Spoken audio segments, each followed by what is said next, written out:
Hello there. It shouldn't really have come as a surprise that after Margot Robbie's Harley Quinn debuted in Suicide Squad and became one of the few genuinely good things from that movie, that the popularity of the original character also increased. Robbie's Harley Quinn got her own okay spin-off. There was also an animated team-up with Batman, and then we got this adult animated series. What does come as a surprise is how much ass this show kicks. Seriously, this is probably DC's best audiovisual product since The Dark Knight, and it's the best movie or television series to feature Harley Quinn yet.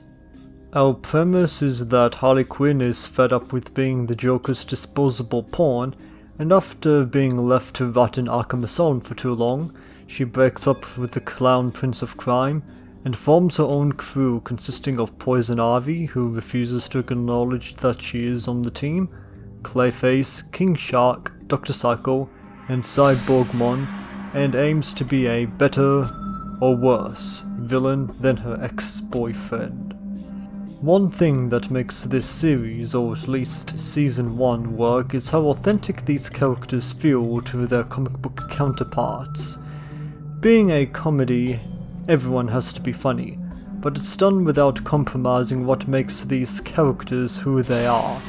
You probably know what to expect from Harley herself, being added some typical millennialisms. Joker is a jealous, gaslighting ex-boyfriend. Poison Ivy is emotionally closed off but of course cares about her friends, even if she pretends not to. They even make Batman funny. How? He's comically serious. Now some characters are just played for comedy. I don't know a whole lot about Bane, but this series seems to treat him as rather useless, and his voice is an obvious parody of Tom Hardy's portrayal of the comic book character. And Scarecrow speaks with an English accent. The animation is not amazing. It's not bad by any standard. It's just more on the simple side of things.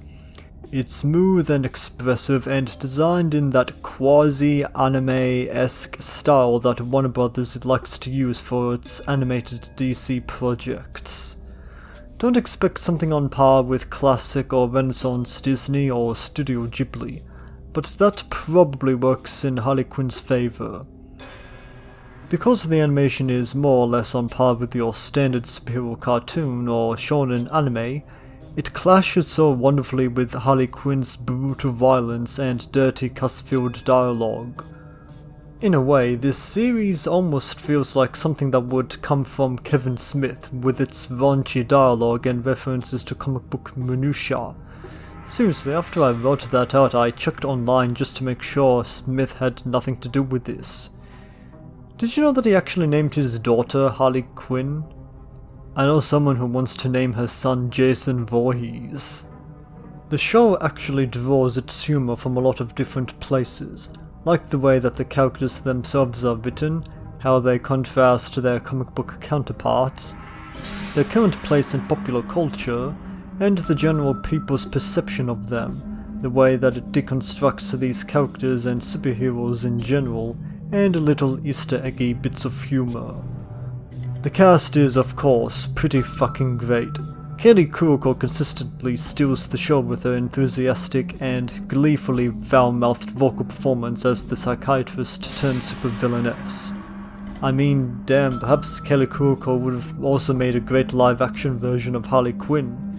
And with Kevin Conroy portraying an older version of Bruce Wayne in live action, we don't have to rule that out. Also, this makes it the second time that a Big Bang Theory actress has voiced Harley Quinn. Alan Tudyk also does a great job voicing Joker, being somewhat reminiscent of Hamill's Joker in terms of voice, but more like a petty jealous ex. Harley Quinn's first season is violent, crazy, energetic, and colourful fun, with well-written characters, perfectly serviceable animation, a great understanding of these characters, and a whole lot of promise. I'll definitely be watching the rest of it.